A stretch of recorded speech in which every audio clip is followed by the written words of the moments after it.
చేసిన పరలోకమును చూచి నరులను బట్టి పరలోకమును బట్టి సంతోషించు నరులను చూచి ఆనందించుచుంటుంది. మరి ఎవరి మాట అంటుంది? యేసుక్రీస్తు వారు. అయితే ఆయన చేసిన పరలోకం ఎవరి కోసం చేశాడు? అది నరుల కోసం, మన కోసం చేశాడు. మరి దాన్ని చూసి ఆయన ఆ పరలోకమును చూసి ఆనందించుతున్నాడు. ఎందుకు? నరులు నాతో కూడా యుగాయుగములు మరి ఈ పరలోక రాజ్యంలో ఉండబోతున్నారు అని ఆయన ఆనందించుతున్నాడట. మరి ఆనందం మనకున్నదా? నేను ఆయనతో కూడా పరలోక రాజ్యంలో ఉంటాను. మరి అక్కడ మరి ఎన్నో కార్యములు, ఆ లోకము అద్భుతమైన లోకము, మరి మనము ఊహించలేనిది, మనము చూడలేనిది, మనము మరి ఆ కార్యము చూడాలి, ఆ లోకము చూడాలంటే ఆయనతో కూడా మనము మరి పరలోక రాజ్యం చేరాలి. అట్లా చేరాలంటే మనం ఇక్కడ ఎట్లా ఉండాలి? మరి ఏం చేయాలి?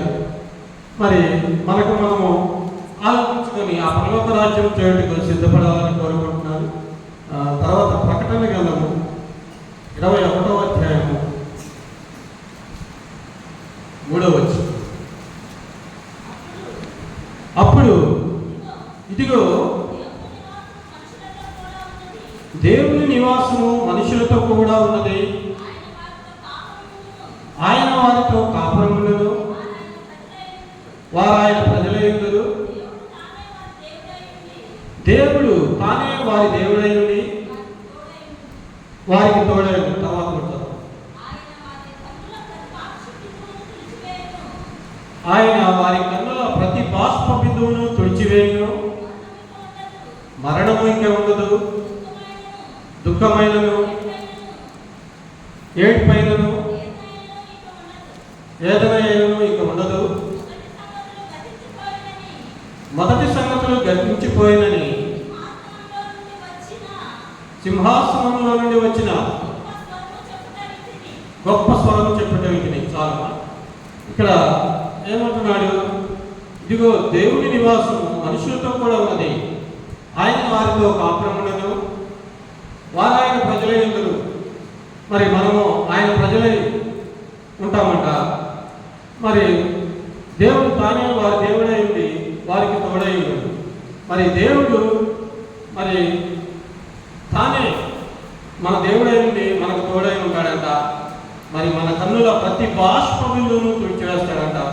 అక్కడ మరణము కానీ మరణం ఉండదంట, దుఃఖం ఉండదంట, ఏడుపైనను వేదనైనా ఉండదంట.